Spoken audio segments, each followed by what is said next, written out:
We've talked awards. We're now dishing on the fashions from last night. That is the most fun part. After all, we have our distinguished experts. First up, Alison Eastwood. We know and love her. Hello, Canada Magazine tweeter at Hello. Alison Eastwood. And of course, we welcome, congratulations, Flair Magazine's editor-in-chief, Cameron Williamson. It's a big job, and you're the right man for it. And it's at CP_Williamson on Twitter, also at Brad C. Smith and at Dina Pugliese. You're going to have some hate because we're about to get into it. First up, let's go. Gloves off. Kate Blanchett. Polarizing. Some loved it. Some said the nude and the mesh, it was two-tone on tone. Thoughts? I absolutely loved it. I thought she looked beautiful.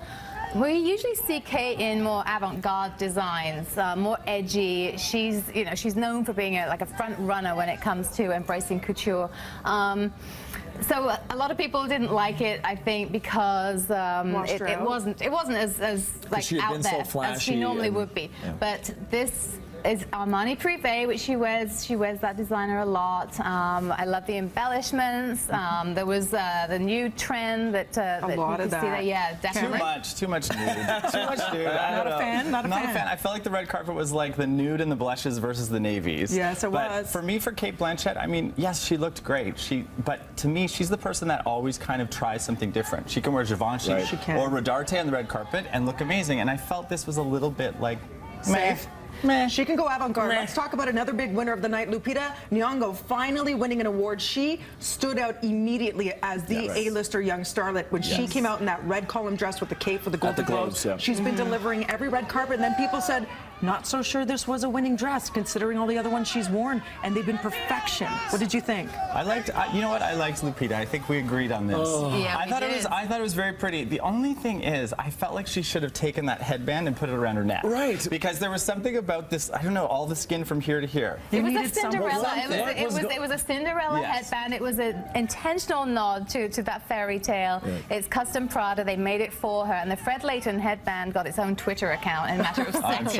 But at the SAGs and the Globes and all the other award shows, she had set pretty much the standard for award season for how good you can look. And I felt like this. I was watching Ariel from Little Mermaid get out of the water, and that was the dress I was coming up. I just really didn't like, and she's such a beautiful girl, and I think she just set her sights so high with how great in the red dress, and especially that stunning teal dress that she wore. I think she wanted to feel like a princess, and she did look like a princess. She was young and fresh.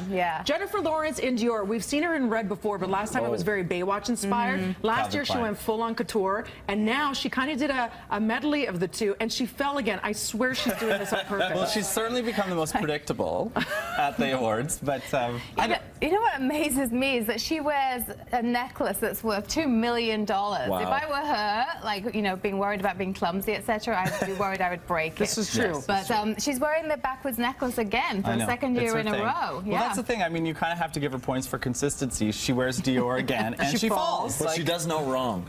She's amazing. I mean, it's hard to find fault with her, really. She's so stunning, but not especially adventurous in her choices. But she knows exactly what suits her. Look how gorgeous she is. But it is interesting that she's sticking with one designer and kind of going through it. Those kinds of relationships don't really exist that much in fashion right now with celebrities and designers. They tend to just jump around. Yeah. So let's talk about this, please. Kate Hudson, finally, she arrived late, and they said, well worth the wait, takes my best dress, hands down. She was a vision in white. Girl crush with the plunging neckline. Wow. I mean, that's all you can do. She wasn't on your list? She was. Well, I mean, I just had other people crowding her out. No, I thought she looked amazing. To me, she was a showstopper. She had the old Hollywood waves, the Atelier Versace gown. Unbelievable. I thought she was totally like a modern screen goddess. Hair, makeup, old Hollywood pretty too. That was the dress I think Amy Adams should have worn. Very American Hustle. Yes. I liked Amy Adams. Deep V's. I liked Amy Adams. I know you liked Amy Adams. Did you like the Amy Adams? Navy Gucci, super simple. I don't know, I loved it. I thought with the little subtle peplum at the waist, I thought she looked amazing. It looked like she had pockets in the dress. You know why I didn't like that dress? It's the kind of dress that I would wear, and I'm not very adventurous. You're dissing yourself. Okay, we have to give a mention to the favorite couple. You are choosing Olivia Wilde and Jason Sudeikis. Oh my God. Yes, although I kind of think Johnny Weir and Tara Lipinski were kind of amazing.